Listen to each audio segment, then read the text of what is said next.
Hello everyone and welcome to a very nice game from the final of the Champions Chester CrunchLabs Masters. This is a game 1 of the match Alireza Firouzja versus Maxime Vachier-Lagrave, and it features the Rook to G1 move against the Najdorf Sicilian, which is something I've been using for quite some time now alongside with H3, the Adams attack, and I was very happy to see this. But it comes against, we could argue, the best Sicilian player in the world, Maxime Vachier-Lagrave.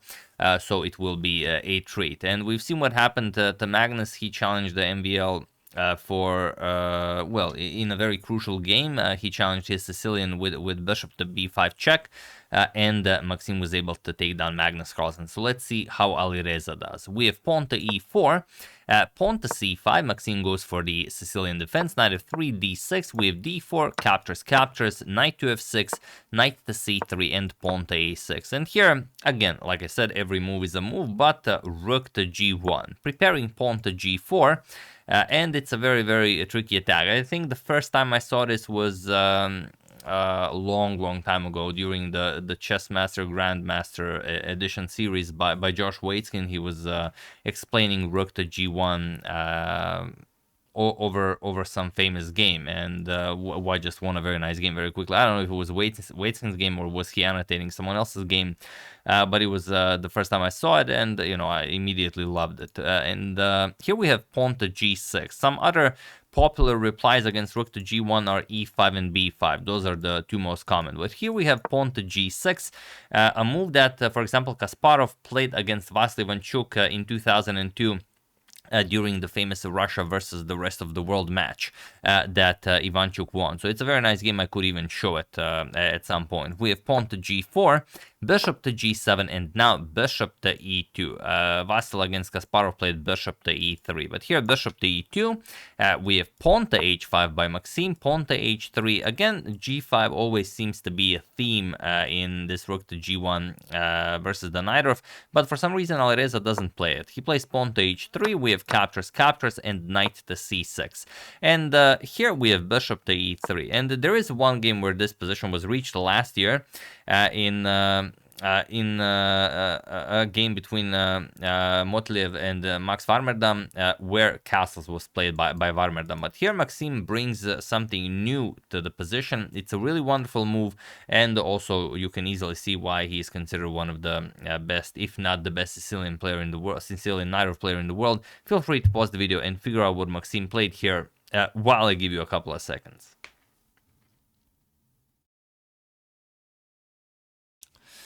Of course, the move is bishop captures on g4. Now, of course, it's not that difficult to find, but you just don't expect it to be a possibility if Alireza allows it. Now, what's the reason bishop to g4 is so strong? It seems that the g4 square is covered 3 times, but the problem is if you capture on g4, then just knight captures on g4, and now you can't capture with the rook, otherwise rook to h1 check, and you're gonna win white's queen. So you're gonna have to play queen captures on g4, but now knight captures on d4. The queen no longer defends on d4, and well, now you can play anything. Let's say castles, the knight goes back, and the game just continues. Black is up a pawn, and it's a game. White will get the d5 square for the knight, of course, but it's a perfectly fine position for black. But Alireza doesn't go for this. He goes for knight captures on c6. He instead wants to trade queens.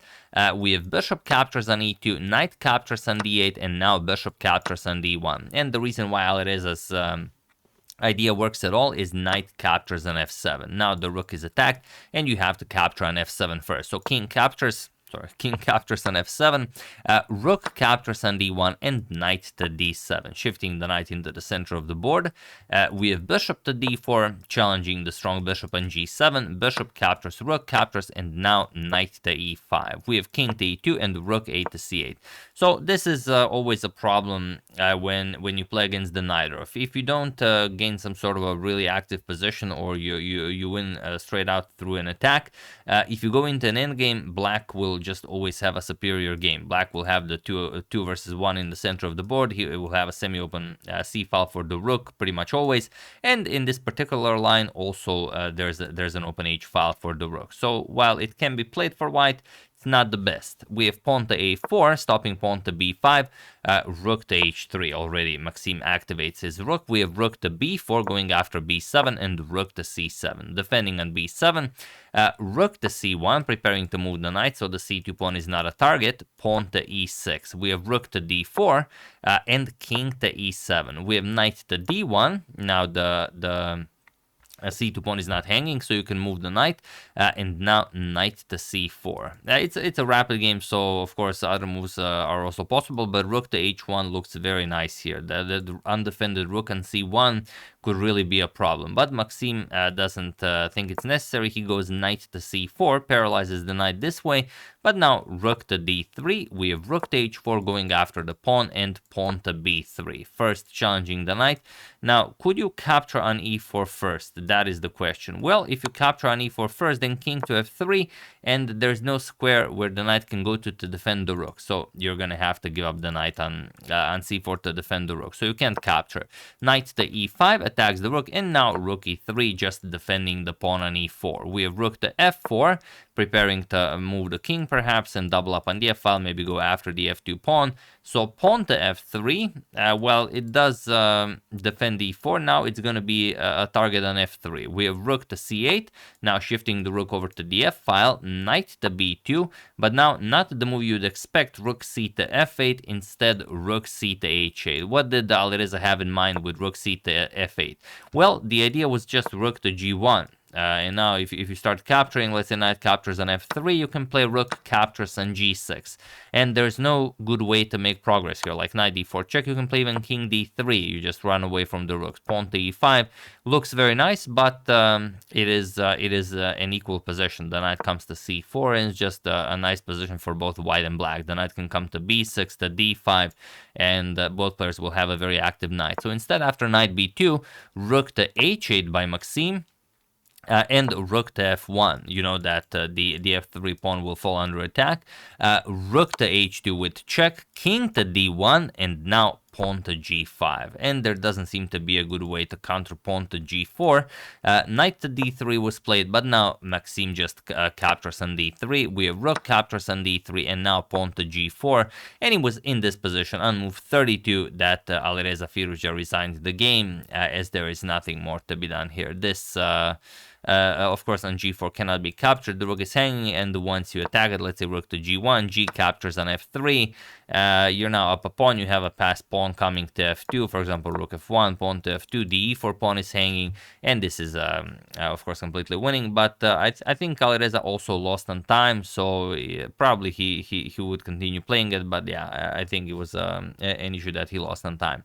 So second game ended in a draw, and third game Maxime again won, and that means 2.5 to half. Of course, he wins the match without even going into game 4, and Maxime is the winner, but not really, because we still have the losers bracket, and now Alireza will wait in the finals of the losers bracket for the winner of the semi-final match from the losers bracket, where Jan Nepomniachtchi will face Magnus Carlsen, and then the winner of the match, Nepo versus Magnus, will go fight Alireza, and then the winner of that match will come back into the winners bracket with into the grand final to face MBL for the title of the Champions Chester CrunchLabs Masters champion.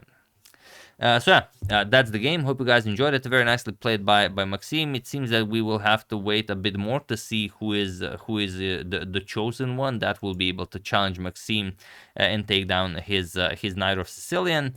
I would like to thank Kevin O'Grady, James Eugene Cashman, Peter Ibilic, an anonymous person, and Amat Soita for your contribution to my channel. Thank you a lot. I really appreciate it.